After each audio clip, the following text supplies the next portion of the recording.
ছিল না প্রয়োজনীয় অনুমতি, তারপরেও কাটা হচ্ছিল গাছ। খবর পেয়ে গাছ কাটা বন্ধ করে দিল পশ্চিম মেদিনীপুর জেলার বন দপ্তর। বাজেয়াপ্ত করল গাছ কাটার মেশিন। গত দুদিন ধরে হাবিবপুর এলাকায় পুরনো গাছ কাটা হচ্ছিল। খবর পেয়ে রবিবার সকালে হাবিবপুর এলাকায় পৌঁছে জমি মালিকের থেকে অনুমতিপত্র দেখতে চায় বন দপ্তর।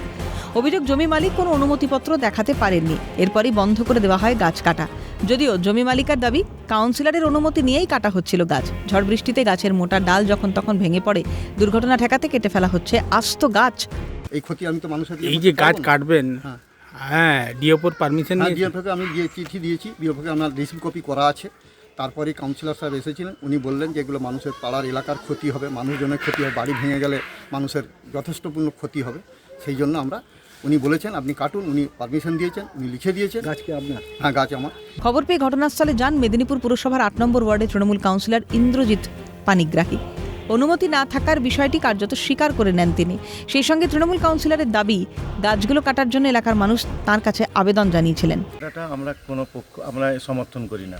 এখানকার এলাকার মানুষ যেভাবে আমাদেরকে বারংবার জানিয়েছে যে আমরা বিপজ্জনকভাবে আছি, রাত্রেবেলা আমরা ঘুমাতে পারছি না, আপনি একটা কিছু ব্যবস্থা করুন।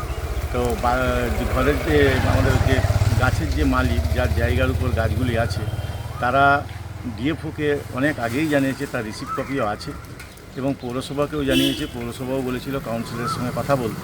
তো যাই হোক, এখানকার এলাকাবাসী তাদেরকে আমি বলেছিলাম, দেখুন আমি গাছ কাটার অনুমতি এভাবে দিতে পারি না, কিন্তু আমি একটা জিনিস আমরা বলতে পারি, এলাকার মানুষ যদি অসুবিধার মধ্যে থাকে, তারা যদি লিখিতভাবে আমাকে জানায়, তাহলে আমি বিষয়টা দেখব।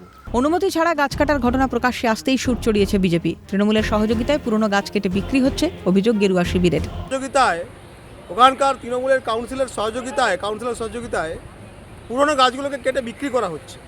এবং একটা দুটো গাছ নয়, অনেক গাছ অলরেডি চোরের মতো গিয়ে কেউ বা কারা কাটছে এবং সেটা বিক্রি করছে। এতে প্রমাণ করা যায় এবং আগামীতে প্ল্যান করছে যে ওই চৌধুরীপুকুর পার্কে বিক্রি করা হবে প্লট কেটে, অর্থাৎ প্রমোটারি রাজ। বর্তমানে সমস্ত বিষয়টি খতিয়ে দেখা হচ্ছে বন দপ্তরের তরফে। সব মিলিয়ে গোটা ঘটনায় ব্যাপক চাঞ্চল্য হাবিবপুর এলাকায়। পশ্চিম মেদিনীপুর থেকে অভিষেক চক্রবর্তী রিপোর্ট, ক্যালকাটা নিউজ।